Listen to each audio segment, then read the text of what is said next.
Mummy अभी तक भैया ना आइलन। अरे पगली लेट हो जाएला, बते हो ये बबुआ लोग कभी कभार गाड़ी घोड़ा में लेट हो जाएला।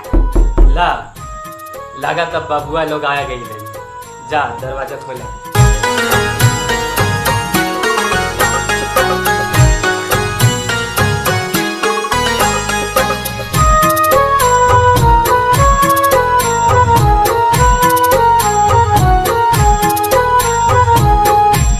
घरवा के एक ही गो सुनर बारू बाबू माई के हुनर बारू बाबू माई के हुनर बारू हो। तोहरा के कबो ना भूलाइबू सुन बहिना भैया के प्यारी बारू हो। तोहरा के कबो ना भूलाइबू सुन बहिना घर भर के दुलारी बारू हो।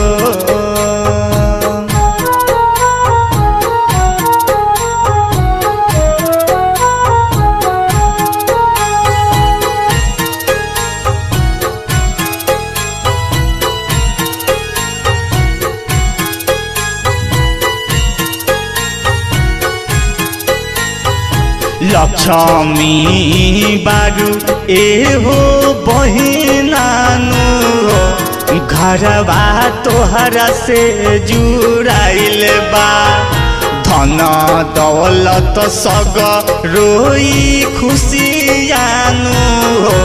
सब तोहरे पलुटाइल बा लक्ष्मी बारू एहो बहिनानु हो। घरवा तोहर से जुड़ाइल बा धन दौलत सग रोई खुशियानु हो।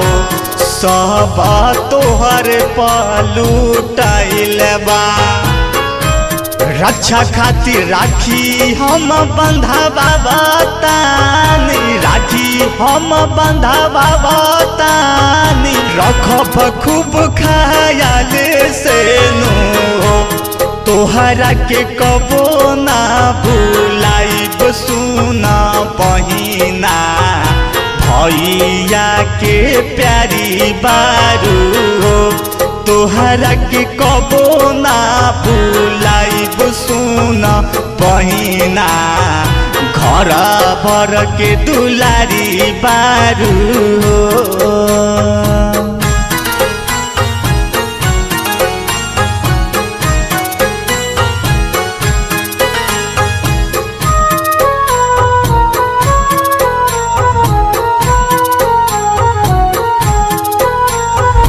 जनमो जनम के रिश्तानु बा कबो छूटी ना बहिना भाई बहिनी या के प्रेमवानु हो। कबो टूटी ना बहिना जनमो जनम के रिश्तानु बा कबो छूटी ना बहिना भाई बहिना के प्रेमवानु हो। कबो टूटी ना बहिना तोहरा प आँख जे देखाई ओहो के आँख जे देखाई ओ के दुनिया से उठाई ले हबहो। तोहरा के कबो ना भूलाइब सुन बहिना भैया के प्यारी बारू हो। तोहरा के कबो ना भूलाइब सुन बहिना घर भर के दुलारी बारू हो।